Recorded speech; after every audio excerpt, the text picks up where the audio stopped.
syaratnya harus lengkap, nggak lengkap ditolak. Ya pastilah, orang namanya kita mau pergi ke beda negara ya kita ikuti aturannya. Misalkan contoh kita mau ke negara Hong Kong, kita mau ke Taiwan, kita mau ke Singapura, kita mau ke Saudi, ke Amerika, otomatis kita mengikuti aturan pemerintah setempat itu.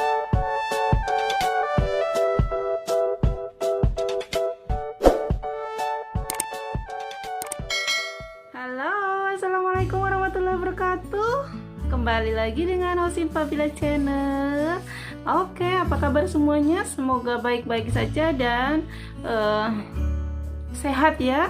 Amin. Udah memasuki Hari Raya Idul Fitri ya. Mohon maaf lahir dan batin ya. Oke teman-teman, kali ini saya akan sharing-sharing lagi. Bosen ya? Jangan bosen dong, nanti nggak ada yang nonton videonya lagi. Oke, jika kalian suka dengan videonya jangan lupa like, komen, dan subscribe ya. Oke, lanjut. Nggak usah banyak ngomong ya, nggak usah banyak cincong, nanti bingung lagi mau dengerin apa. Mbak Osin cuma ngoceh-ngoceh terus kayak gitu kerjaannya. Oke teman-teman, kali ini saya mau sedikit sharing ya. Kawin campur itu mahal apa murah sesuai dengan judulnya ya. Jadi karena banyak yang tanya ya, apalagi sekarang kalau di YouTube itu kan banyak pelaku kawin campur, masuk saya ya. Cuman ya namanya nikah beda negara itu kan banyak banget ya, banyak banget pengorbanan, banyak banget waktu, maksudnya beda kepengurusan segala macamnya itu kan beda dengan kita menikah sesama negara kayak gitu ya. Jadi kawin campur itu murah apa mahal sebenarnya? Dibilang murah ya enggak sih. Berlaku kawin campur itu sebenarnya mahal. Kenapa? Kita nggak cuma misalkan kita pacaran, kayaknya enak nih punya suami beda negara ya. Anaknya nanti cakep, anaknya cantik kayak gitu ya. Mungkin karena berbeda ya, orang Indonesia sama orang luar itu kan beda-beda face, otomatis nanti keturunannya itu pasti cantik dan ganteng. Nah itu pasti semuanya pasti ngomongnya ke arah situ ya. Nah biasanya kalau kawin campur itu kenapa dibilang mahal? Ya jelas pasti ya. Pertama, kalian baru kenal aja, kalau video call itu kan pakai internet kan, ya kan. Beda kalau pacaran punya calon tetangga, kita nggak perlu telepon kan, cuma ngobrol, ketemu misalkan nggak butuh biaya kan tetangga, jadi nggak perlu pakai mobil, nggak perlu pakai tiket pesawat dan lain-lain. Tapi kalau kita nikah dengan beda negara, dengan kawin campur maksudnya ya, pertama mau kita ke jenjang serius, mau nikah ibaratnya. Misalkan cowok yang ke Indonesia, pasti cowok butuh visa, ya kan? Visa itu bayar, dan prosesnya juga nggak semudah yang kita bayangkan. Pasti ada prosesnya, ada syaratnya di setiap negara. Apalagi kalau cowok belum pernah pengalaman ke negara tetangga, belum pernah pengalaman ke luar negeri, itu kan masih bingung. Otomatis kan kita juga waktunya itu untuk tanya-tanya cari info untuk visanya juga. Terus kepengurusan dokumen kalau mau menikah ya, kita menikah misalkan contohnya menikah di Indonesia, otomatis si cowok harus mengurus dokumennya semuanya, dan itu nggak mungkin, itu kan pakai tenaga, pikiran, dan pakai uang juga, mahal kan. Udah pakai tenaga, pikiran, uang juga. Syarat-syaratnya harus lengkap, nggak lengkap ditolak. Ya pastilah, orang namanya kita mau pergi ke beda negara ya kita ikuti aturannya. Misalkan contoh kita mau ke negara Hong Kong, kita mau ke Taiwan, kita mau ke Singapura, kita mau ke Saudi, ke Amerika, otomatis kita mengikuti aturan pemerintah setempat itu. Oke, jadi kan pengurusannya itu juga mahal, pakai duit, nggak pakai kertas ya. Ngoceh ini Mbak Osin. Oke, jadi yang kedua itu kan terus yang ketiga itu biasanya tiketnya juga mahal. Namanya tiket, misalkan kita punya pasangan Pakistan lah, London lah, mana tiket ke Indonesianya kan mahal, dan pasti itu harus tiket pulang pergi. Kita kalau baru pertama ke negara orang, kita itu harus ada tiket pulang dan perginya di situ. Nanti kalau nggak ada ditanyain sama pihak imigrasi. Nah terus kalau misalkan kita udah proses surat-suratnya, kita mau menikah itu udah selesai semuanya prosesnya. Nah kita proses ke Indonesia, sampai Indonesianya juga masih proses lagi. Maksudnya mungkin si perempuannya, ceweknya ngurus surat-suratnya di situ kan, nggak langsung selesai. Nanti kita sampai Indonesia kita juga mesti laporan ke kedutaan negara kalian. Misalkan nikah sama orang Pakistan, otomatis kan ngurusnya di kedutaan Pakistan juga yang ada di Jakarta kan. Nah itu kan juga butuh biaya. Iya kalau kalian rumahnya dekat dengan kedutaan, misalkan cuma 5 menit, apa kita nggak butuh biaya. Tapi kalau rumahnya beda, kalau pakai agent apalagi lebih mahal lagi, berlipat-lipat, iya kan. Misalkan kita ngurus 1 juta, kalau pakai agent bisa 3 juta kayak gitu, karena agent kan juga butuh biaya, butuh ongkos, butuh wira-wiri kayak gitu kan, namanya dia juga jual jasa ya. Nah terus setelah menikah apakah sudah selesai? Enggak. Setelah menikah misalkan suami mau tinggal di Indonesia, ngurus lagi, uang lagi, kok bisa? Ya bisa, perlu izin tinggal. Kalian suaminya tinggal di Indonesia, perlu izin tinggal nggak? Perlu pajak.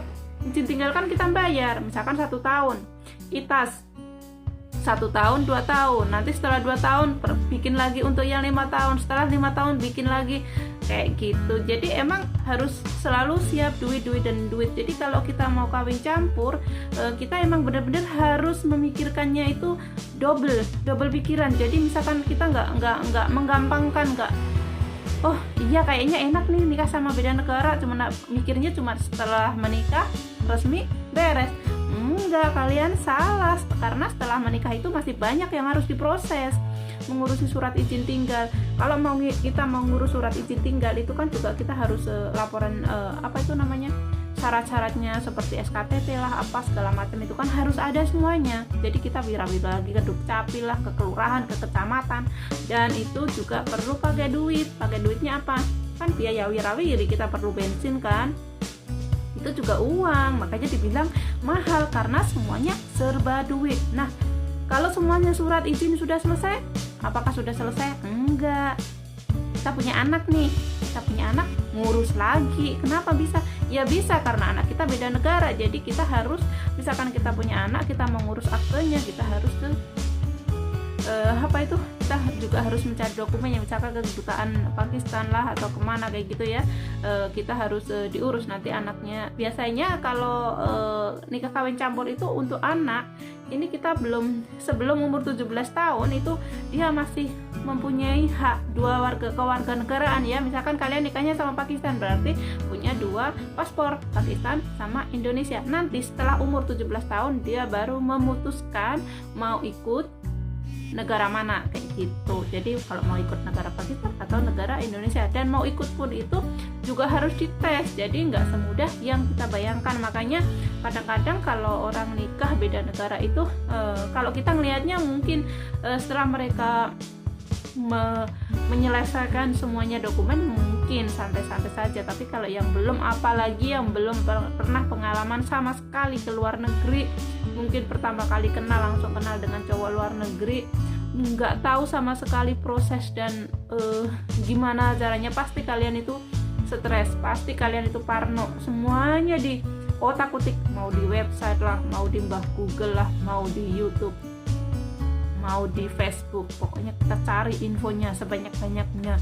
Kadang-kadang kita di tengah jalan udah nemu info, oh namanya orang kan beda-beda pendapat ya, ada yang positif, ada yang negatif. Nanti sampai tengah-tengah kayak pikiran kita kayak bingung kayak gitu. Makanya kalian kalau mau kawin campur itu kan sebenarnya kita harus mempelajari dulu ya, kita mau nikah dengan negara mana, prosesnya gimana, setelah menikah gimana. Kalau kita sudah paham, sudah tahu resikonya nantinya gimana, itu enggak masalah kalau kita sudah paham. Tapi kalau sama sekali enggak tahu, harus cari tahu. Dan kita itu harus jadi wanita yang smart, harus paham semuanya. Jangan namanya kita mau nikah sama beda negara, contoh kita ikut di negara suami, kita juga harus smart dong. Kita harus tahu budayanya di sana itu bagaimana. Kalau kita di negara kita sendiri oke sih, masih aman-aman aja. Tapi kalau kita di negara orang, kita menghadapi orang itu kan berbeda karakter ya, beda budaya. Kadang yang menurut kita baik belum tentu menurut mereka baik, karena budayanya emang beda. Jadi kita harus saling menghargai, saling menghormati seperti itu. Jadi kalau nikah kawin campur itu nggak semudah yang kita bayangkan.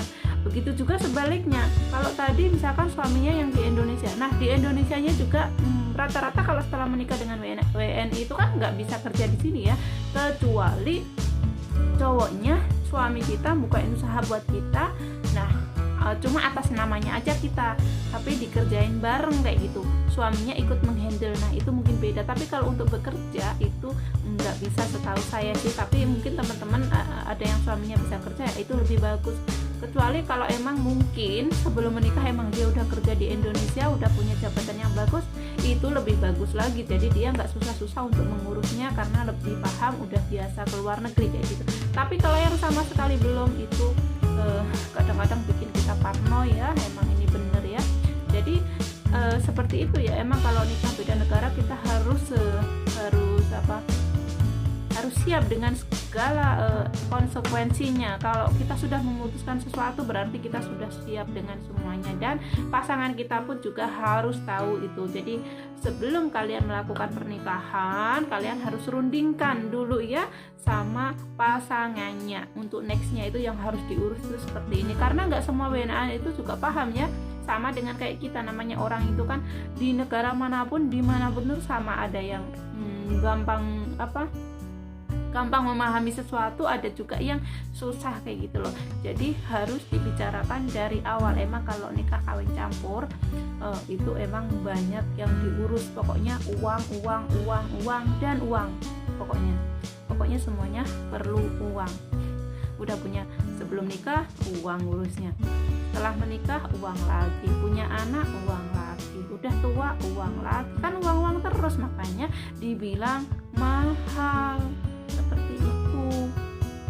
Jadi harus ready ya kalau sudah memutuskan mau menikah dengan beda negara. Kalau kalian ikut yang si suami, sama kalian juga harus mengikuti aturan di sana. Kalian sampai di sana, misalkan kalian udah urus visa nih ya, udah dikirim affidavit dari suami, misalkan kita sampai sana, kita ngurus visa, kita perpanjang visa juga perlu duit ya.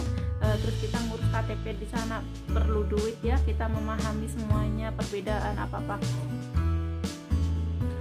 Oke, jadi itu tadi ya, kalau kawin campur itu emang mahal, super mahal ya. Emang itu bener adanya, emang super mahal ya, kebanyakan urus surat-suratnya. Jadi semoga videonya ini bermanfaat ya, dan jika kalian suka jangan lupa like, komen, dan subscribe ya. Silahkan boleh di-share ke sosial media yang kalian punya jika emang video ini bermanfaat. Jangan lupa aktifkan notifikasinya, belnya dipencet ya, jadi biar kalian tahu kalau saya upload video baru ada notifikasinya ya. Oke teman-teman, semoga video ini bermanfaat. Sampai ketemu di next video. Wassalamualaikum warahmatullahi wabarakatuh. Salam sukses.